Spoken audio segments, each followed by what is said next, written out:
There we go. All right, folks are coming on in. Hi, everyone. Thanks for joining us today. Hi, good to see everybody. And while we are waiting for folks to join, as usual, if you would like to tell us in the chat where you're joining from, let us know what parts of the world we have folks here from.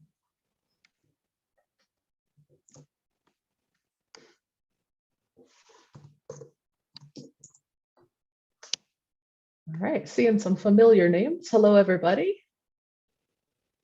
All right, we got greetings from Belfast, Ireland. Hello, folks. New Westminster, British Columbia. Hi there. Let's see how many continents we can get represented here. Hello from Germany. Aloha from Honolulu. Okay. And we will give it just a moment more for folks to find their way in.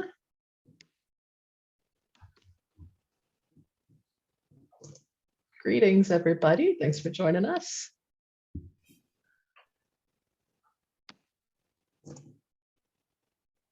Greetings from Oregon. Oh, hello, fellow Oregonian. Hi, Alice in Alaska. Oh, Alice.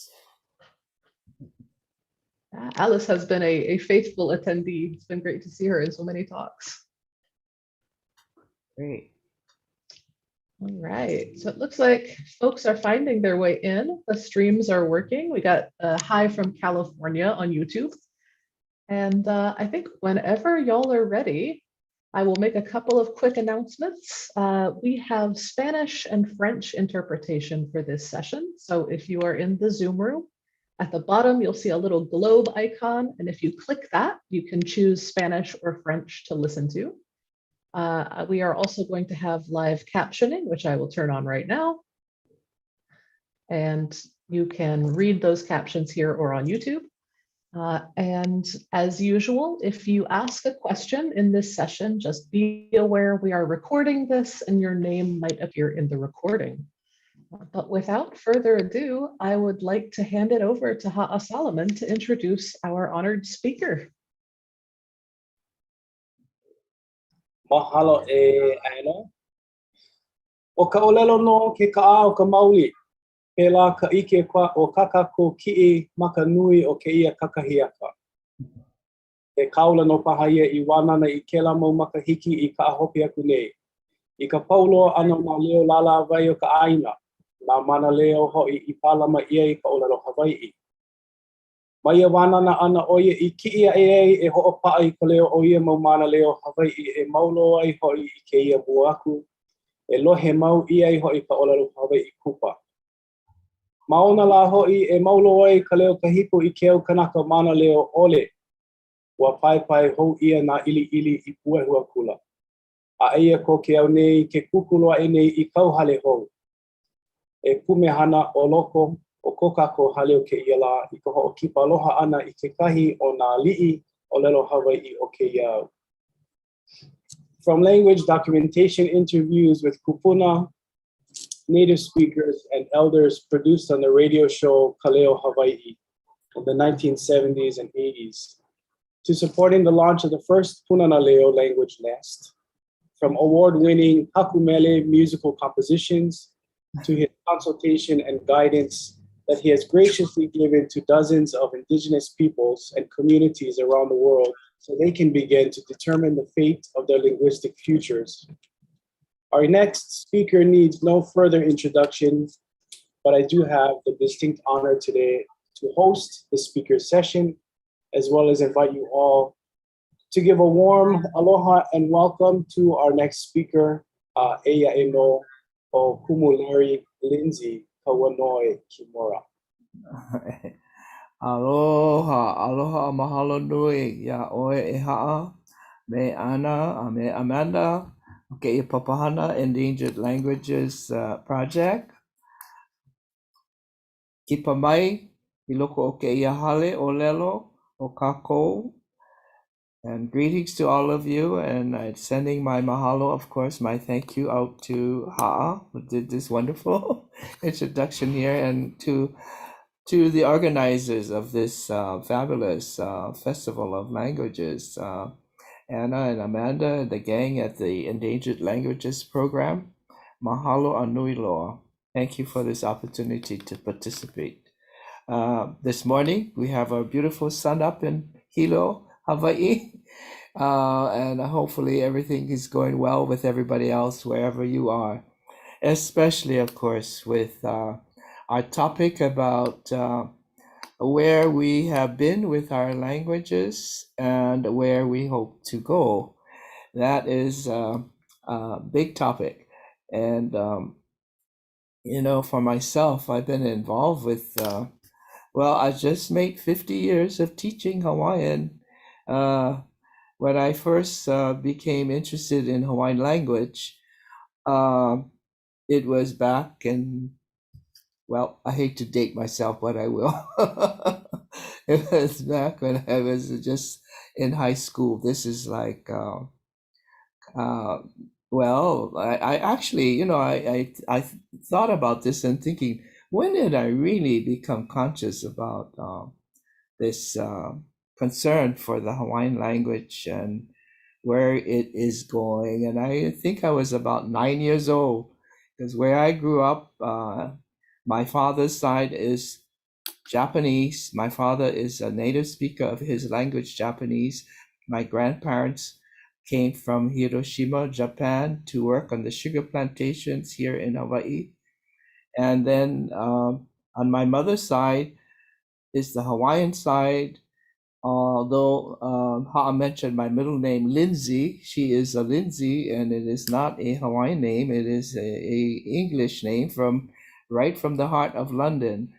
But of course, she always claimed that she's Hawaiian, and she doesn't know anything else except to be Hawaiian. And because she's also a speaker of the Hawaiian language. So, and when I grew up, I missed my grandfathers on both sides, but I had my grandmothers on both my father's side and my mother's side. So I heard Japanese every day. I heard Hawaiian every day. But we were always told to speak English. They didn't tell us to speak English, but they never spoke their languages to us, except when they were speaking with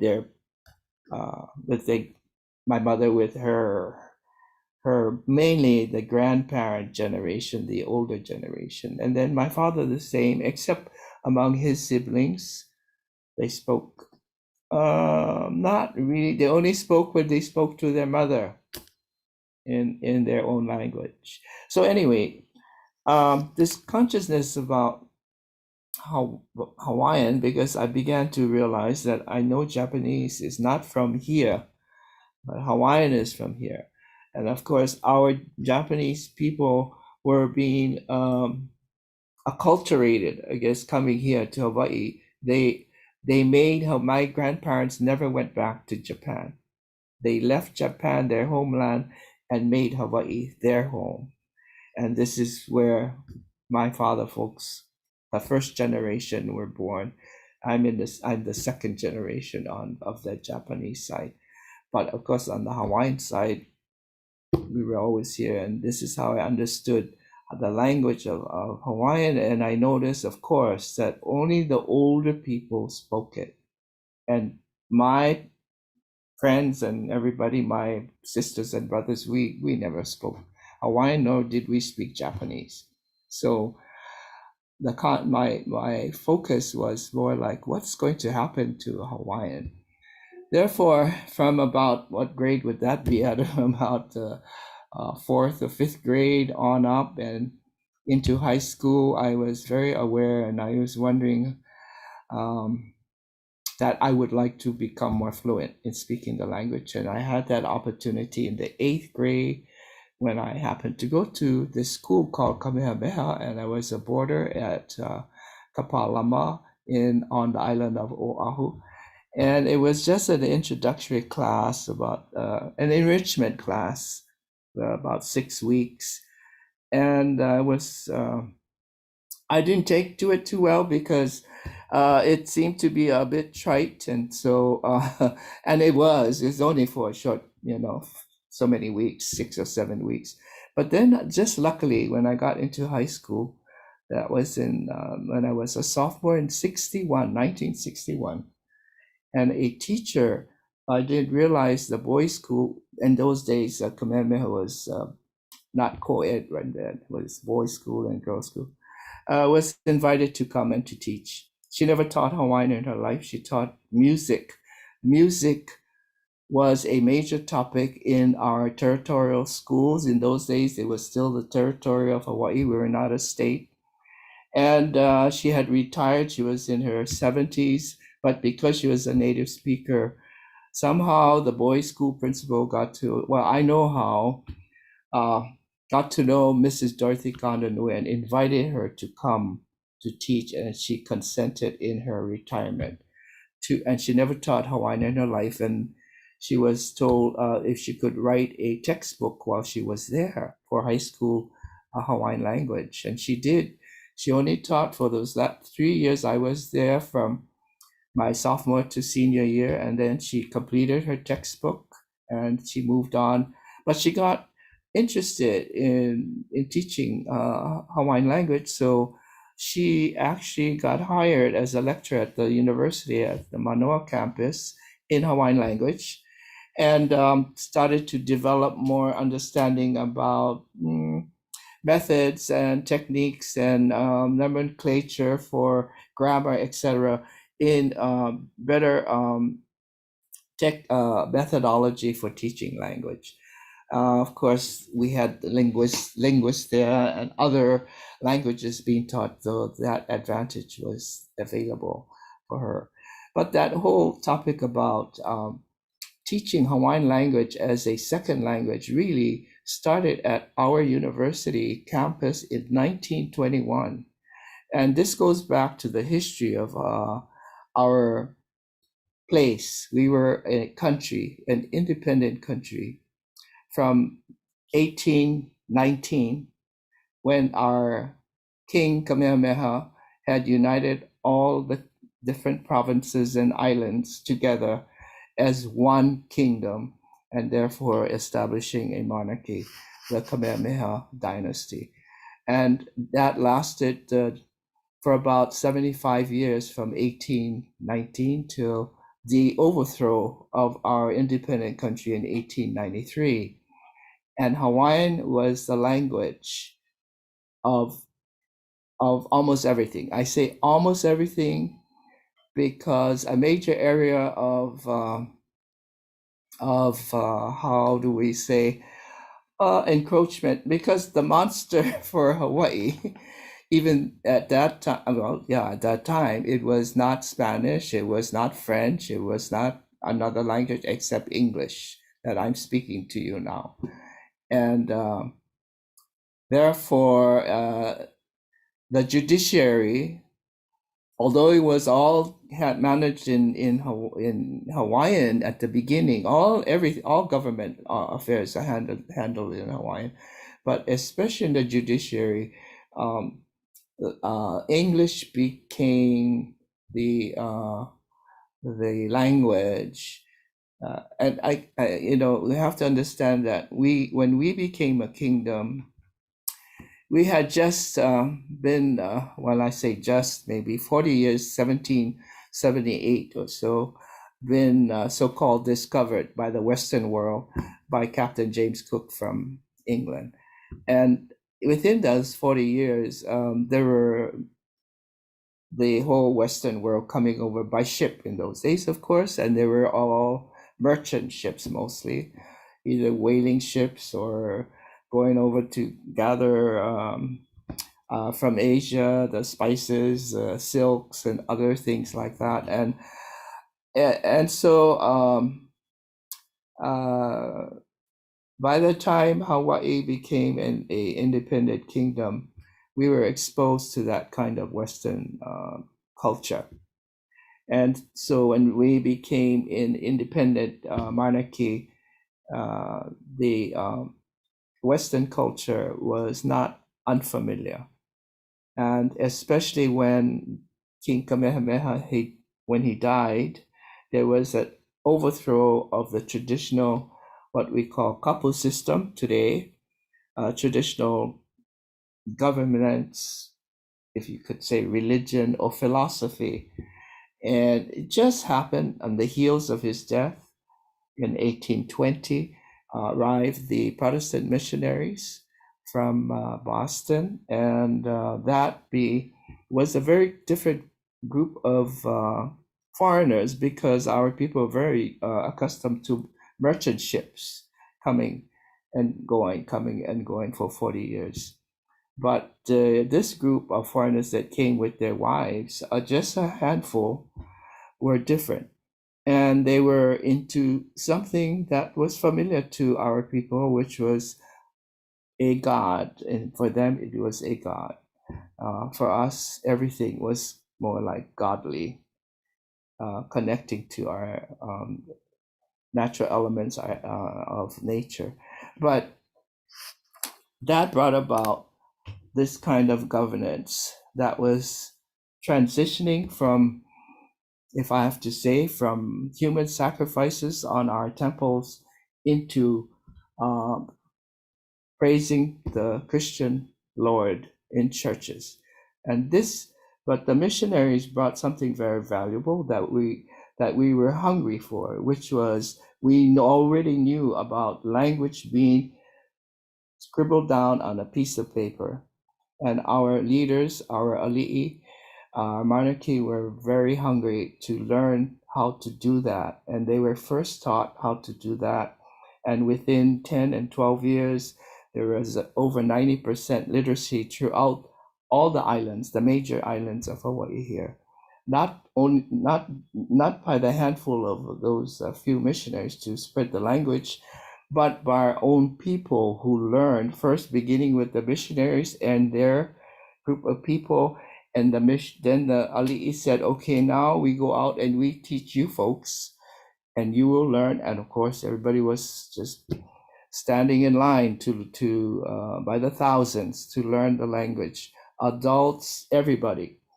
And finally, we were, I think, one of the first nations to offer free education, what we call today government schools, opened in 1840. And of course, we conducted the schools in our language because we were still speaking our language. But what we were learning, of course, this was the media, if I could say, of that time, was literacy about the world. We didn't have to get on a ship to go over to Paris or to Japan or wherever. That was coming to us by reading about these places and writing about, and the fastest dissemination was through all over 100 years of Hawaiian language newspapers being published in a Hawaiian language, which we're so happy, so fortunate to still have today in digital form. So, to answer that, where we have been, that part is important to know, because the influence, this major influence that still influences us today, even more so, I think, it's a new understanding. It's not just coming from England or the Western world, it's the whole world. The globe, the whole globalization of the world is upon us. So how does a little language like Hawaiian or any other little language survive in all of this that's happening? I think it's going to be, first of all, can we speak our language to a certain standard of being fluent? Can we use it in all realms of our living today? And then to see how we are going to, integrate our language into our place. Hopefully we still have a place that we can call still Hawaii, our homeland, and that our language will prevail in some form. Of course, we hear today among the rumblings of our people here, restoring the sovereignty that once was here in Hawaii. Sure, someday that might happen, but right now, um, out of what is it, about 500,000 Hawaiian people by ethnicity, um, maybe we can count about 25,000 who are beginning to speak it as second language learners. Now, that's not too shabby, to say that we have about 20 or 25,000 speakers, because when we started off, when I was mentioning, I started my radio show in 1972, and we were counting less than 2,000 native speakers. Today, we're saying, I don't know, sometimes I hear 20, sometimes I hear 30, but these are the remnants. There weren't like my grandfather, who was born in 1873, or my grandmother 1896. These are more recent. And then, of course, that one little island that had 200 or so people now have maybe 20 people on that island. They've all joined mainstream. And what happens there in mainstream is not unfamiliar to all of us. So what the main thing we wanted to do, I'm talking about in my lifetime now, is to bring the language back to the mouths of the children, to the mouths of our families. And the way we're going to reach the families, it was going to be through their children, because their parents or even their grandparents didn't speak it. So, and then while we were at the university and in the early 70s, of course, I got to meet Mr. Tamati Reedy, who was earning his master's degree and his PhD degree in linguistics, to go back to New Zealand to become the first director of the Maori affairs in Aotearoa in New Zealand. And that was when he got home. This is 1981 or so. They had just begun this whole movement called the Kohangareo, which is in English the language nest of the Maori people. And because we had gotten to know both Tamati and Tilly, his wife, and we were talking about this for hours and weeks and years about the concern of bringing our language back to the home. And when he came to give a talk to us in December of 1982 about what had started there, we said, well, he said to us in essence, you guys got to do something right now. And obviously, if you speak to children in your language, they will speak that language back to you. So how are we going to do that? Well, similar to the concept of what they did, but our concept was we don't have marais or places like that in our communities. We are not New Zealand. We are part of, at that time, of course, it became the 50th state in 1959. So by 1982, we were on our way into statehood. But we didn't have such places. So we decided in so he gave us that talk in December, and January 83, we organized and became the Punana Leo, which is just literally the language nest. It's people say we learned from the Maori people. Actually, we never had been to New Zealand. The closest we got to New Zealand was getting to talk to people like Tamati and other people later about New Zealand. And we went to New Zealand about 6 years following our establishing of our Punana Leo program. Then we got to see, but what we got to see was nothing actually new to us, because that we had already started 6 years earlier from 1983 forward into this program. And the first school was in 1984, island of Kauai, among the native speaking people off of the island of Niihau. And then 85, we started the second in the two more schools, one in Honolulu and the other in Hilo here. And that was the beginning. And the beginning is so important because it's all like a major effort to get it going. And we started in Honolulu because I was there. I was, I guess you could call it the director of that school with 7 children. In other words, 7 families. This is and half of those families were actually students of mine at the university who happened to have children of that age.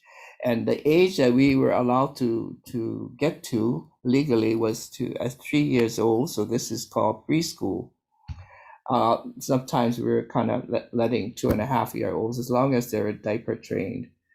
And so the way we got to, we just spoke the language. At Honolulu, the main teacher is a native speaker, Lolena Niau Nicholas. She had no background in preschool, elementary, early education teaching. That wasn't the main criteria. The main thing is you speak the language totally for the whole day, from 7 o'clock in the morning to when the parents came to pick them up, the latest at 5 in the afternoon, in the evening, 5 days a week. So by the time 3 months went by, the children were beginning to speak Hawaiian among themselves to the teachers, and we kept the parents out. Don't know English here. If you want to speak English, well, I guess when you go home, you can't help yourself. You have to speak English because that's the language they spoke at home. But when you come to this place, all in the language of Hawaiian. Pretty soon, the parents, of course, get affected. They want to learn a little bit more of the language. Their parents or the grandparents, their aunties, their uncles, nephews, nieces. So this is how families within the community were being affected by some little child, 3 years old, and just speaking the language.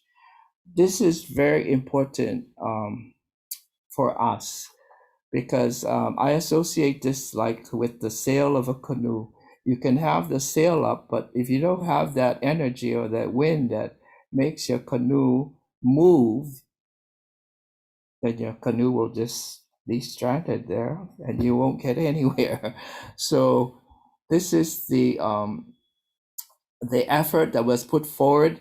And of course, since 1983, we initiated the first Department of Education. Public schools allowed, I'm going to make this story very fast and simple, but it took a lot of work to convince them to allow us probationary schools to what we call kindergarten or first grade, kindergarten actually, but we combined because one of our schools held back 5-year-old children in so-called kindergarten age until the first grade. And then anyway, in 1987, the one school on Oahu, because in Honolulu was where we had our preschool, and Hilo is the other site. Those 2 places in Hilo and Kyoka were the first. Department of Education, and since 1987, and through all of those probationary periods, and seeing that no harm was coming to the children as far as their brain or their education, they were learning, they were up with the standards of what the DOE department expected, and the parents were okay, and the kids were still speaking English, but they were speaking Hawaiian as well. And this is the beginning of what we call today it's called the Kaiapuni Olelo Hawaii program, or the Kaiapuni program, the Hawaiian immersion program from kindergarten, all the way up to 12th grade high school. And so now we count about 23 sites throughout the state, and maybe about 33 programs, because some of the sites have been sharing programs, but totaling maybe about 3,400 students. Like right now, where I'm sitting this time of the day, we have 3,500 students in Hawaiian immersion programs speaking in Hawaiian. And so that means we've had the first high school graduation was 1999, and this is 2022. So we're going to have 20 graduations of high school students. Leaving that, but then of course at the tertiary or the college level, at where Ha'a is at Manoa and here in Hilo, we have graduate degree programs, master's programs in Hawaiian language, and here at Hilo we have a PhD in Hawaiian language and culture. Hawaiian and I should say for the PhD it's Indigenous and Hawaiian revitalization of Hawaiian and Indigenous culture. So you could say right now we have a program, educational program, meaning the medium of education is in the language, actually from Punana Leo, which is called preschool. So that's a P to 20. P to 20. That has been the mainstay of bringing back our language into the mouths of our ohana, our family, our people.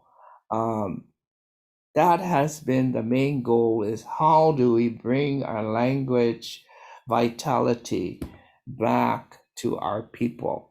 How do we create new speakers?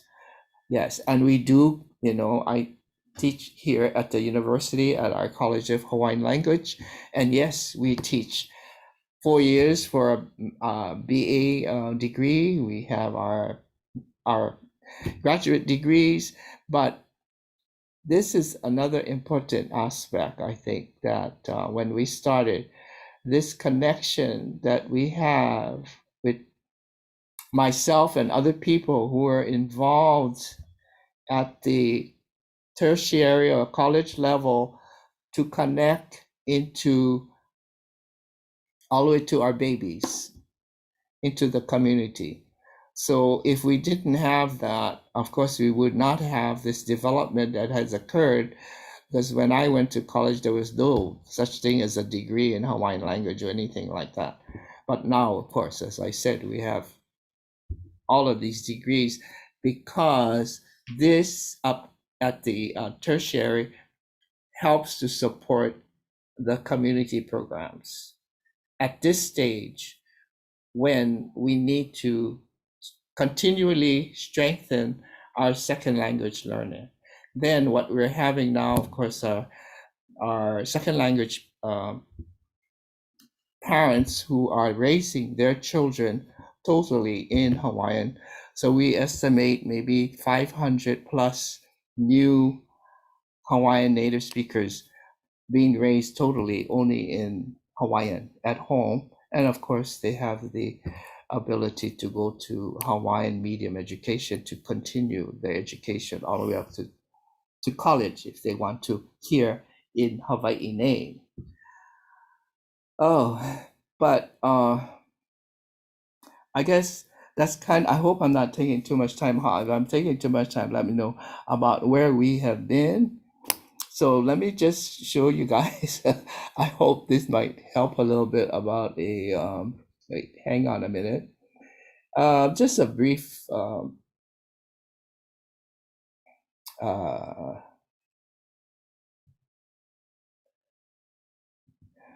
do I call it, summary of the language, Hawaiian language revitalization. So I'm using this full picture here of a canoe. I hope our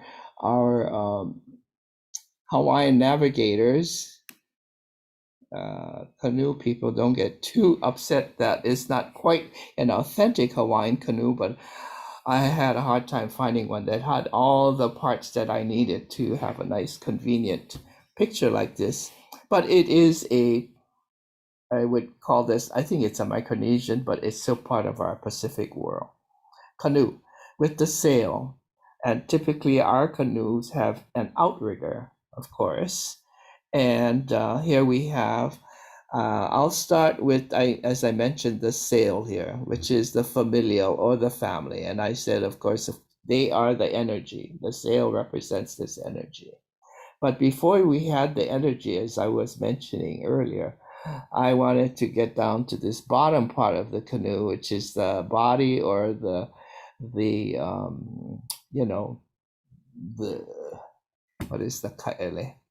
The kaele of the canoe, and then the kuamo'o, as I have here, is our Hawaiian word for the keel of the canoe, making sure that we have that body of the canoe, a major part of the canoe. We didn't have that, my gosh, we wouldn't be floating.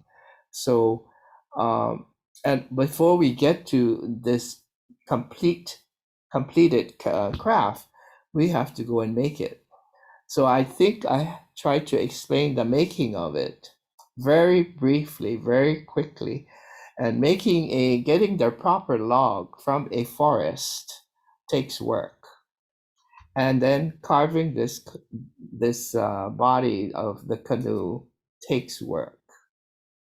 So I associate this keel or the kuamo'o or the body of the hull is the word I'm trying to say, of the canoe with a intergroup, a small group of people that got together and said, look, we have to do more than what we have. We have dictionaries, we have textbooks, we have classes taught like we teach French, German, or any other foreign language, but we cannot just be doing that. We have to do more. We have to bring the language back to the home, to our babies. And this is where we said, okay, we'll be part of this group. Let's move this vessel forward. We need to get to the babies. We need to get to the families. So let's put our sail up. At the same time, we need to connect with the outrigger. We'll connect to our institutions, which is the main institution that we still have today, I would say, is the university, the college level. And then, of course, we have our government. We can't avoid the government. It'll always be there. So we have the floater, the ama, which represents our government. And of course, we have to have a steering paddle. We have to know where we want to go, or hopefully we know where we want to go, because this is a major voyage when we try to bring our language back. And so the hoiuli, or the steering paddle, is our regenerated speakers, and to include our very fluent, committed, dedicated speakers and the new Hawaiian language speakers being raised by second language Hawaiian speakers, because we're at the point where we do not have, for all practical purposes, native speakers.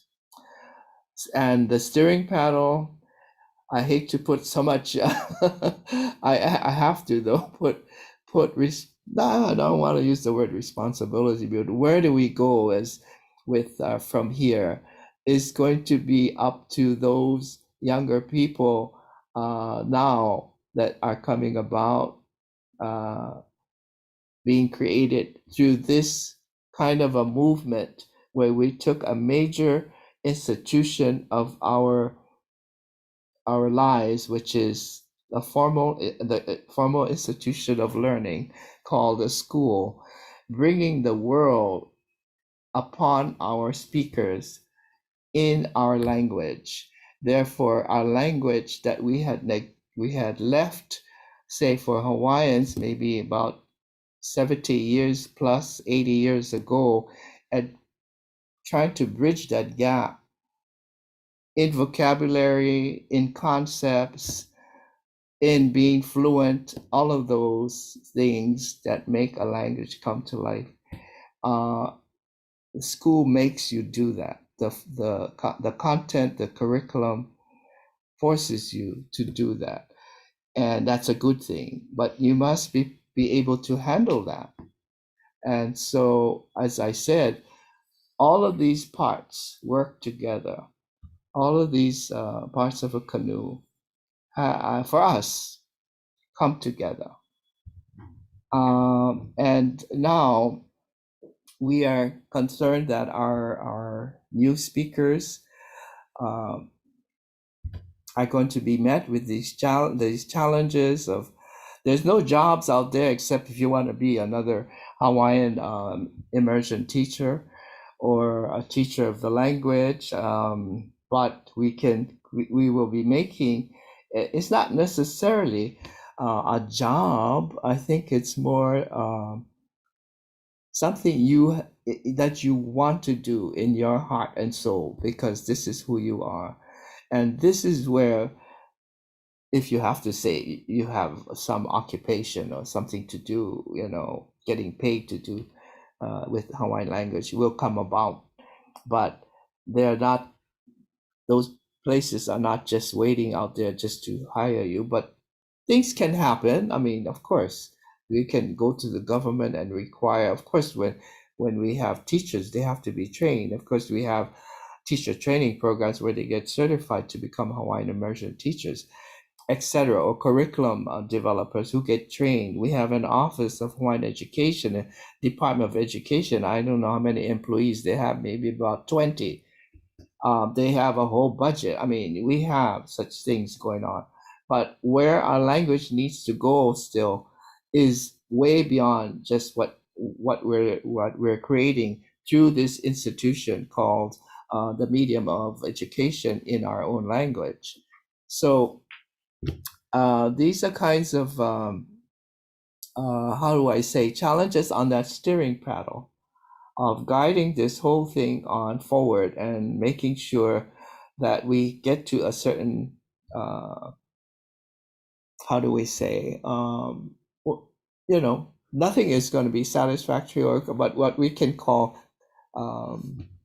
healthy, making everybody healthy, not just who we are as Hawaiian people, but the whole world. As I've said earlier, we are not facing just mainstream English. We are part of a bigger world. And we want to be a part of that bigger world. We don't want to be isolated. We cannot be isolated. We should be a part of the bigger world. And how do we become that? So that's a big journey. And it doesn't happen overnight. Although, as I mentioned earlier in my presentation here, that some people want to regain political control. Well, that's something that we had, so it's a great thing to think about. But is it going to be exactly the same? I don't think so. It'll have to be very different. Time moves on, time goes fast, and we have all of that to catch up on if we're revitalizing or bringing back something we have left or neglected and for whatever reasons. And so it'll take a lot of creativity, energy, commitment, and aloha, as we call it, a love for who we are, and a love for, I call it, universal things, not just of ourselves, but for life on earth altogether. Now, can I stop there for a while? Sure. You know how I can mala'au and mala'au nui ka maha ko'u mane. E kolu ni nau I hiki mai. Oh, You my kai. Maybe we'll answer some questions for now and then see where that takes us. Larry Martin is asking, pre-colonization, was there a uniform Hawaiian language across all of the islands, or was there some process of standardization that occurred in the past decades or since the 1800s? Well, as I said, we were all Hawaiian language from the initiation of our, well, let's just say history. Supposedly we became part of history when in 1778 when Captain Cook arrived. but we were arrived much earlier than that. And it's all Hawaiian until I would say maybe about the 1850s. And from there were signs of this eventual, you had to deal with this main big what was already happening in the world, which was this English. We say the word English as a language, but of course I'm talking about the Western world, Western concepts, Western culture, Western ways of living. You know, this is probably why we happen to take credit for killing Captain James Cook, because of some piece of iron, because we were so envious of having that kind of material. We only, the hardest thing we had here was our volcanic stone. And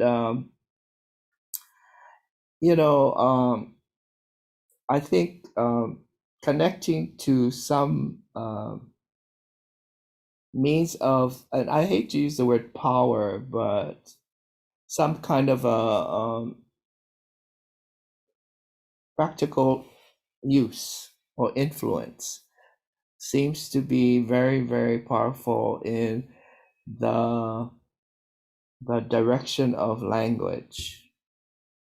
Did I answer the question? And then 1850s forward, in our public school systems, parents were actually saying to the department, this is the Hawaiian Department of Education, instruction, we want our children to learn English. They already know Hawaiian.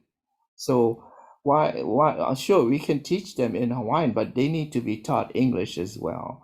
And then what was happening at home, on the streets, you know, in the community, where one major area was this judiciary area, who were creating the laws, who were making judgments on are you guilty or not, and this powerful how much produce can you sell, etc.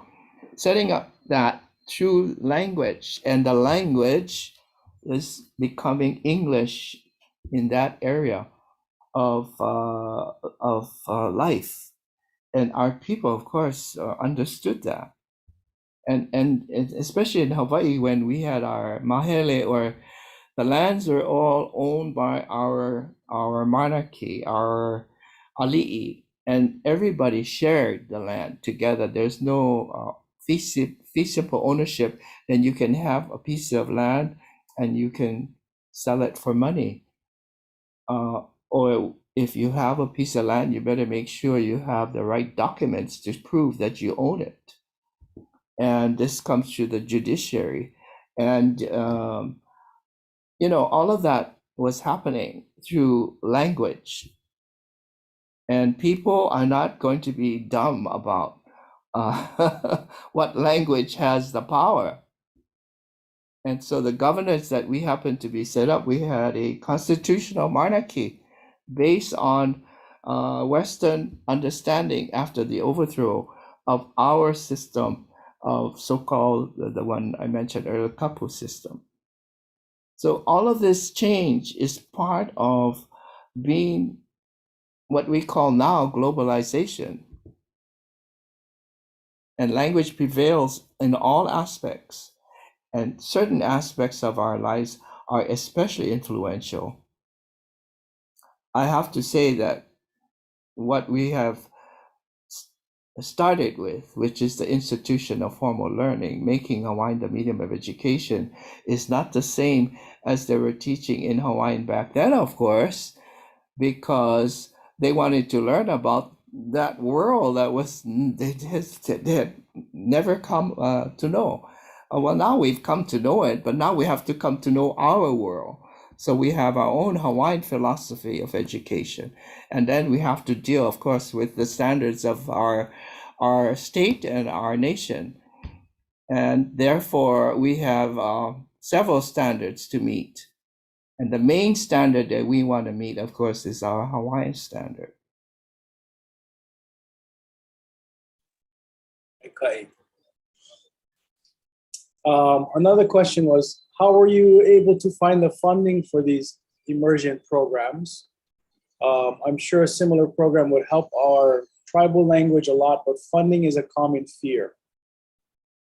Right. Well, of course, well, with the Department of Education, it's a public funded program, right?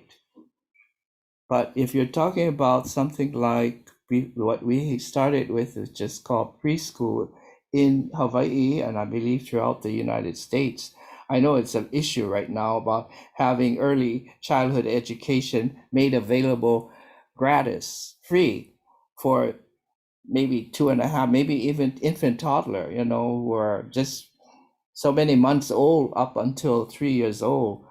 But just starting with 3 years old, but I'm hearing 4 years old, because this 1 year before they become 5 to get into kindergarten, to have that available. I'm talking about when we, and even now, it's still a private business. You got to go find your own money, you find your own place, you find everything, but you still have to meet some regulations, of course.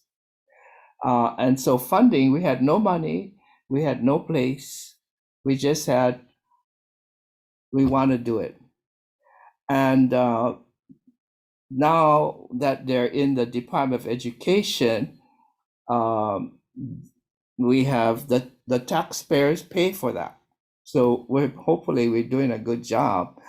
We're Hawaiians are not Native American, so we don't get any educational funds for. We don't have tribal government or something like that. Then we just go and get our own money.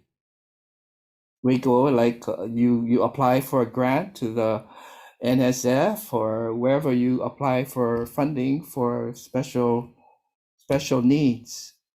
Our state so far, as far as I know, has not set up any standard funding. You have to go and request for certain projects.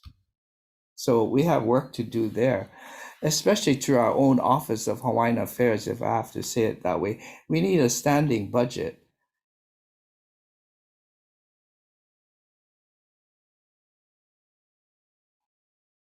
So it's not an unfamiliar concern. I'm sure everyone has concerns about funding wherever you are and however it's done and however you need to apply for it and work on making it better. Mhm. But we're lucky that we could get into the public school system because we didn't have to pay for that because we have to educate our children through our language and our philosophy. Okay. How do you keep second language learners engaged within the community and in situations that promote them to keep using Hawaiian instead of defaulting to English? Very difficult to do that, in anybody's situation where you have the mainstream not in your own language, of course. And I'm pretty sure this is the same for all indigenous peoples. So for us, we do everything that we can try to do. Conversation groups. Well, first of all, I want to emphasize that we are pretty, I would have to say, pretty strict about being able to become fluent through formal education at this level at the university, because it's taught as a language. You learn about our language. You learn not only about it, but of course you're speaking it in a educated way. I think it helps to know that aspect, not just being able to speak and speak and speak, but educated about the concern for the language. And if you're concerned for the life of the language, you have to know about its parts and you have to know how it connects to everything else. It's not just I'm speaking my language, so therefore yes, you are part of a movement, but still there's so much. The question is, where do we go from here? so much more yet to be done. So we need those kinds of warriors, if you have to put it that way, that can be aware of these all of these facets of where language permeates all over the place. It's not just at home. So I want to emphasize that the programs you set up at the, I would call this again the college level, high school level. Well, as I said, we already established but that is just a kind of, I would say the K to 12 is uh, becoming the speaker, the fluent speaker, bringing the families in, seeing that this is nothing wrong with being educated. You can go to Harvard. We have people go to Stanford and Oxford because they came out of our educational system. They are not dummies just because they're being educated in our language. In fact, they have many advantages. But the other part about making our second language learners fluent is engaging. We have a couple radio shows that not as strong. We have our OEV TV program that can be even promoted a little bit more on the media. Our media is getting a little bit more involved. Our young people are trying to meet up with each other into speaking. We are creating more, trying to do more to involve our students in part-time work before they graduate, for example, wherever they are, to engage in using the language more. So whatever it takes to try as much as you can, besides what you're already doing, with the limited amount of personnel, etc., to push our second language learners, encourage. I shouldn't. Sometimes you have to push, but you encourage them or stimulate them. And basically, what we found is that it's really inside of them that they want to. So that's a great part. That's the hard part sometimes, to convince people that they want to become more fluent.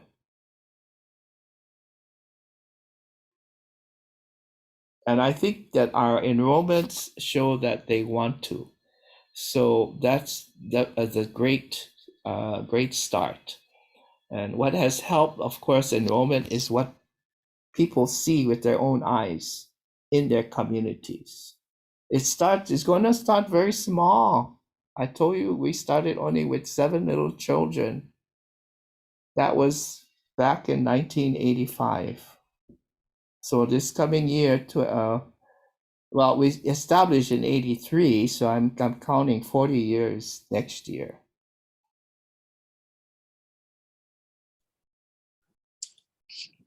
Hey, Larry, Sylvia is asking if there are Hawaiian terms for technology, law, medicine, etc., and are people working on expanding them?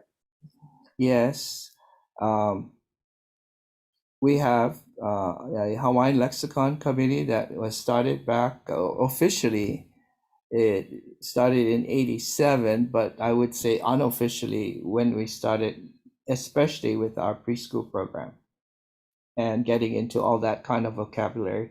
Then, of course, as I said, being the medium of education, the world is upon you, and so you ask about all of these areas of content that need to be developed in language. Yes, and this is the main work of the Hawaiian Lexicon Committee. So online we have our Mamakakayao dictionary, and of course, along with the other traditional dictionaries that we have, the main one is the Hawaiian Language Dictionary by Albert and Pukui. And online we have our Ulukau repository. And of course, we just started our, maybe 4 years now, our audio, because we have been recording the last of our native speakers. And now we have 1,000, we have right now over 500 or 600 hours online, but our goal is to get up to 1,000 hours online of audio, because we have so much. Thank goodness that our people went very crazy about becoming literate very early, as I mentioned, over 90% literacy within 10 years of becoming taught how to, with our new alphabet. We never had, of course, a written language until 1826. So we have a whole lot of written material by our native speaking people, but we need to get more of our audio, our videos, film out there with speaking. And yes, and we create these words. I know it sounds pretty bad that you have to create a word, but lots of the words are being created as we go by with our speakers, and we latch onto those and we use them. But sometimes we need some very technical words that we need to create them.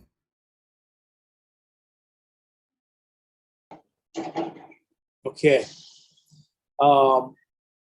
Mahalo nui loa, Dr. Kimura, wonderful presentation. Could you please elaborate on how the revitalization program tried or is trying to influence the family language management? Is there any cultural linguistic program for families?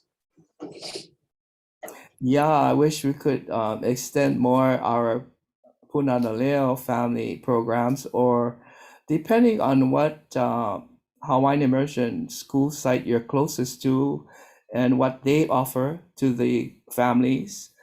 Some schools offer it to the whole community, not just because you have children enrolled at a particular school.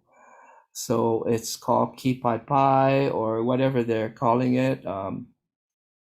In fact, as I said, for our the preschools that we have, their parents are required to attend weekly classes. And it's not only about language, but it's about, could be cultural classes. It could be about some concern. Do we have to do fundraising because we need to do a certain project at our site?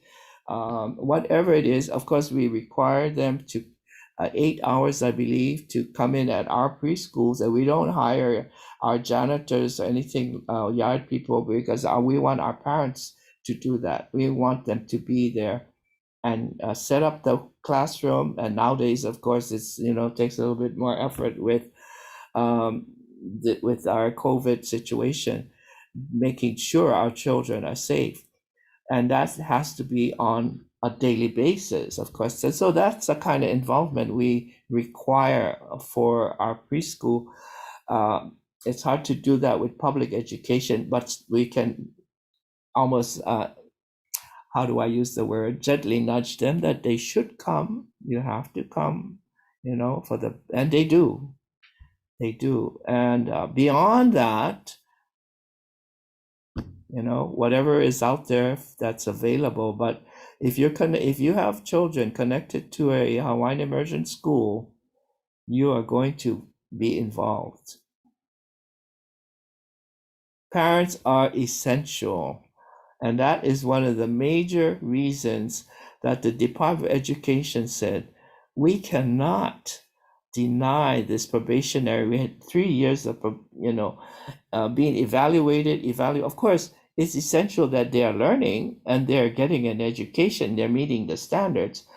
But what do the parents, are they supporting? 100% and more.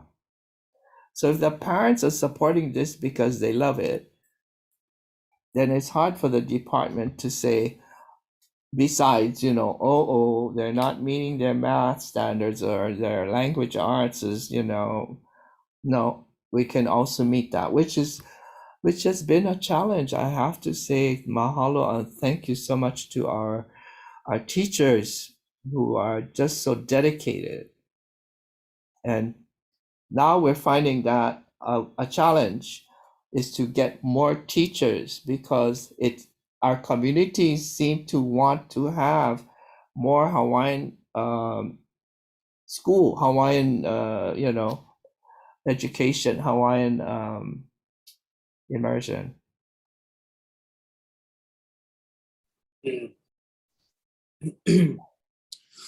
Okay, we have about 4 more questions we'll try and get to.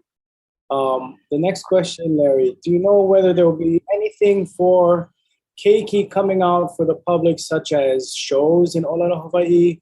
I've come across a show that started a few years back. It only ended after 3 episodes. Oh, I wonder where that show is. But yeah, nice to know. I'm anxious about, we're all anxious to see more of that. And you know, this is where that steering paddle comes in, because we have beautiful technology now at our fingertips, but it's not that easy, right? I know there's a new center at the West Oahu campus for creative media. You can get a degree, is it, or certification? Beautiful. We have to have that kind of creativity and link to the use of our modern technology to bring out very creative and I think very efficient ways of transferring a language even much more. We have to do that. So all our second language learners out there who are going to get a degree, after you get your degree, what are you going to do with it?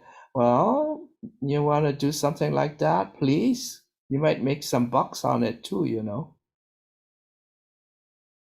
But be a little creative and be sure your Hawaiian is pretty okay, you know. Not kapulukain, you know.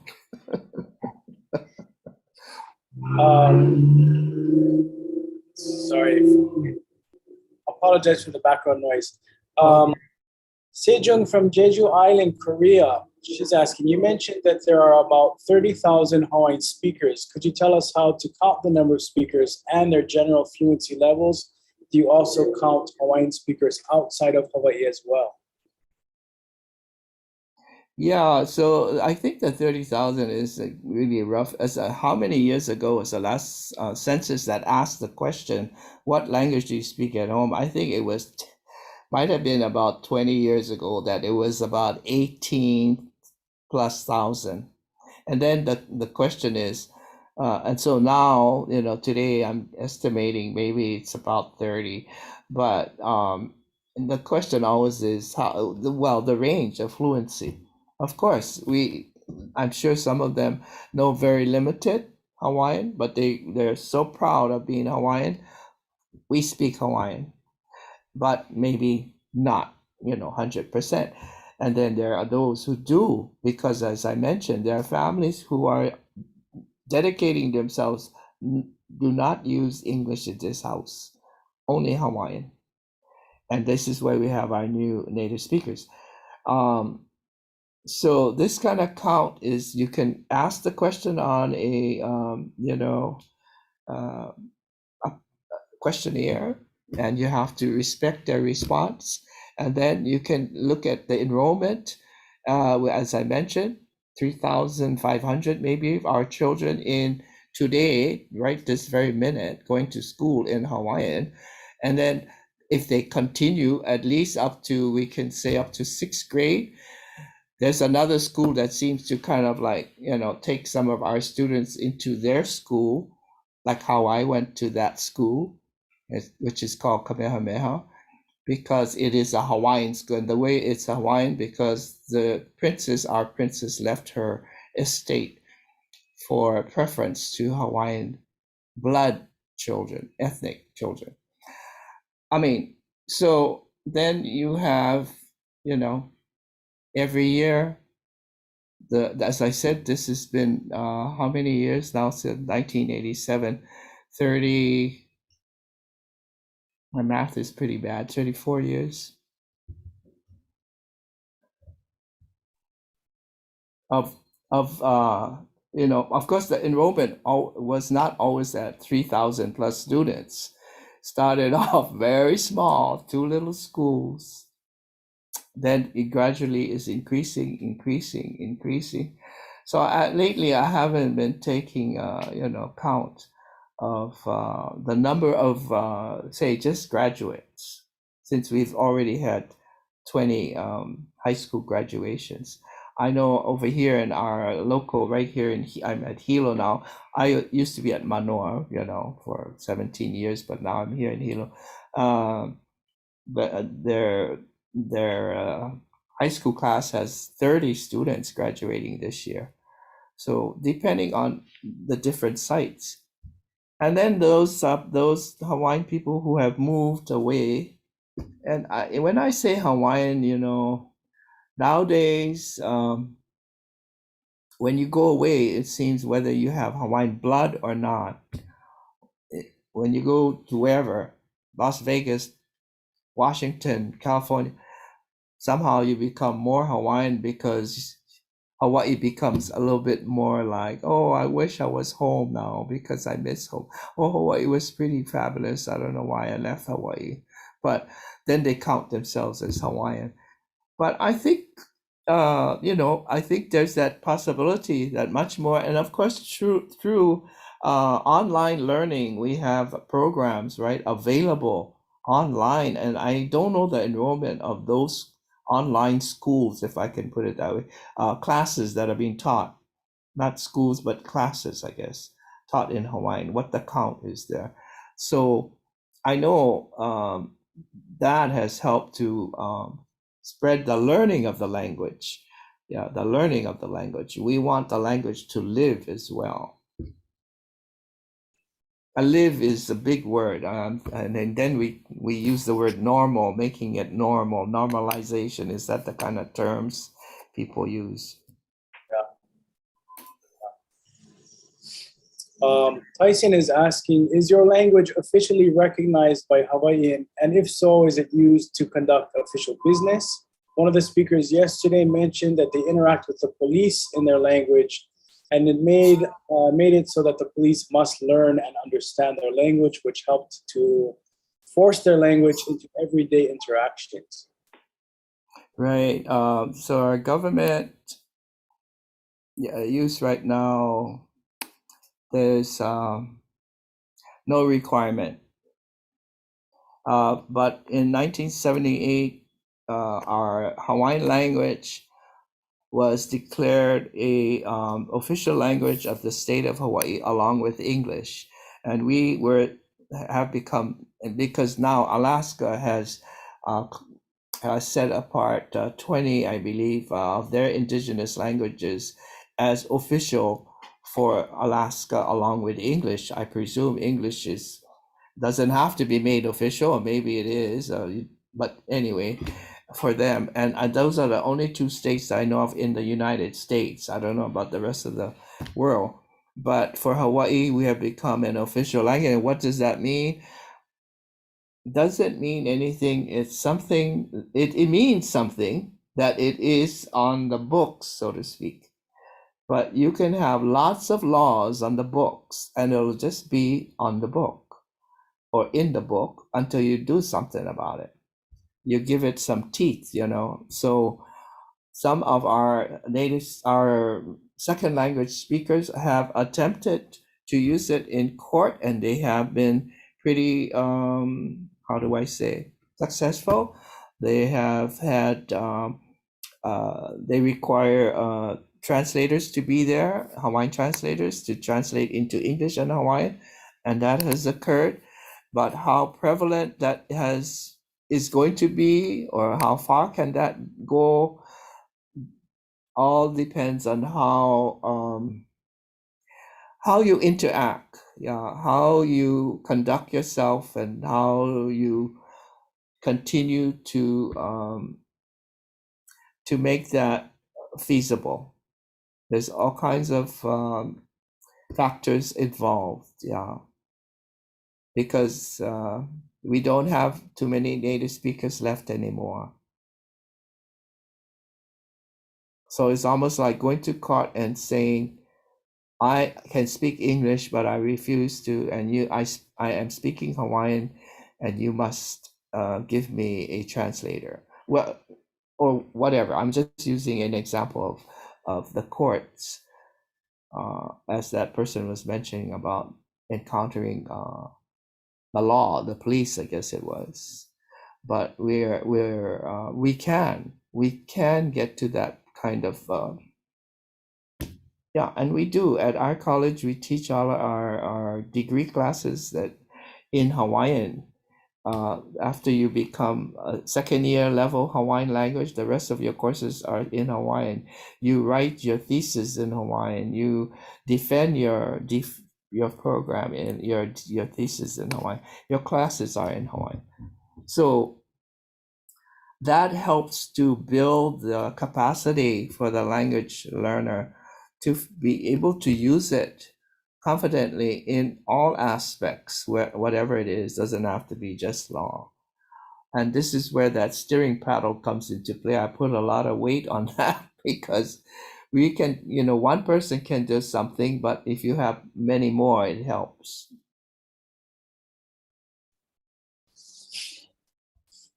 Larry, this is an interesting question from Alice. I've heard it said that the true goal of your effort is to create Hawaiians, that the medium for doing this is building Hawaiian language use among the people. If creating Hawaiians is in fact a goal, is it happening?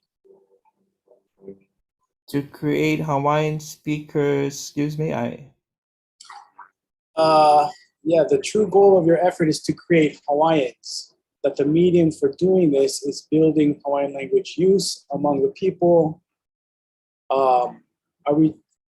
Is the movement trying to create Hawaiians or speakers of Hawaiian language? I think maybe if I'm hoping I'm interpreting this question correctly, Alice. But well, yeah, it's great to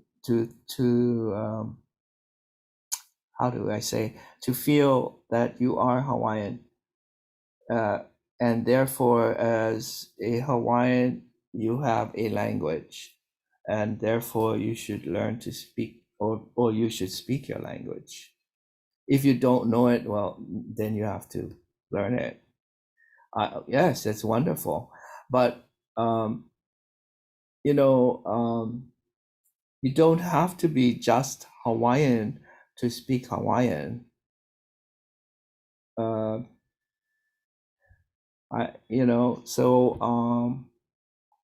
So far, however, our families who voluntarily enroll their children into our public schools Hawaiian medium education, say over 90%, 95%, maybe 90, 95% are ethnic Hawaiian, but there are non-Hawaiian families who can also enroll because it's a public school, and of course they're allowed to apply. And now our schools are becoming full, so those schools that are becoming full have to set up a criteria on how they're going to select children, and it's not necessarily just by blood. It's by your fluency, or how much of your home is in Hawaiian.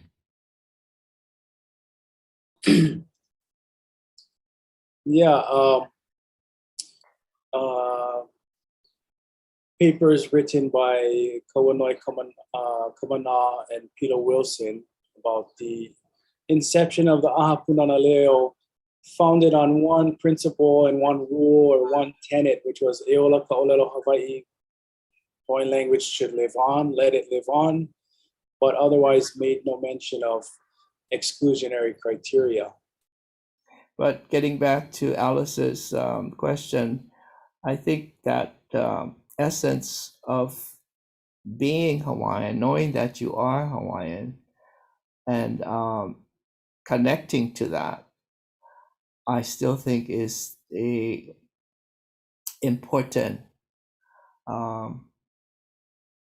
very important ingredient for the revitalization of a language, to have that connection to that source. Mm-hmm. But the way it's going right now is fine. But I can see that in any um, how do I put it, globalized place, a globalized country or something. You don't have to be, um,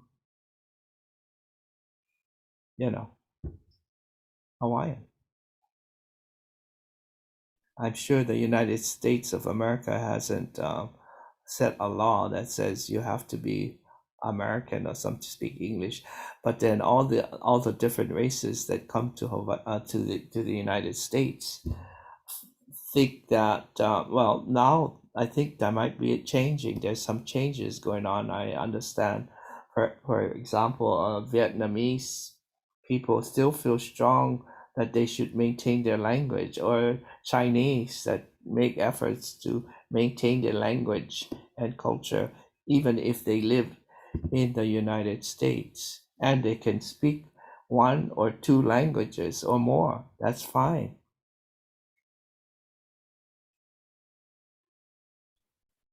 Alice is also asking, I think this is the last question. What has kept you going on this path since you were 9?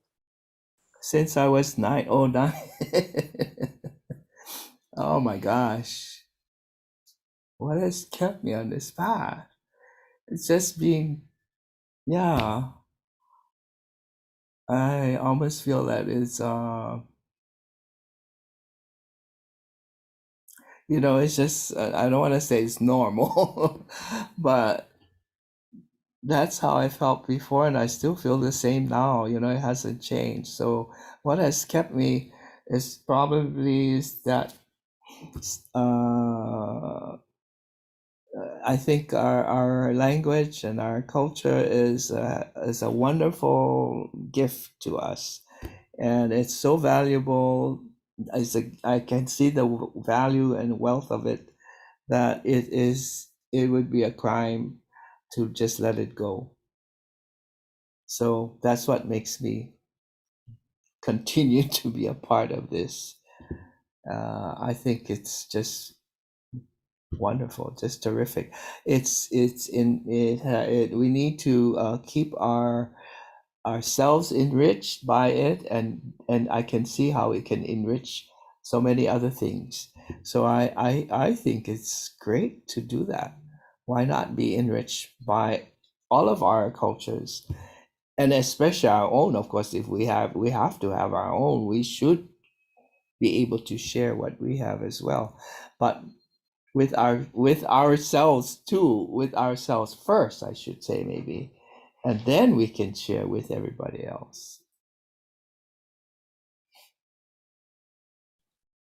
So i guess that's kind of an answer. I think, you love your culture and language, and that you think that it is you think it's great. I think it's great. So uh, why not have it? And I think other people would like to know about it and maybe be a part of it, and especially our own people.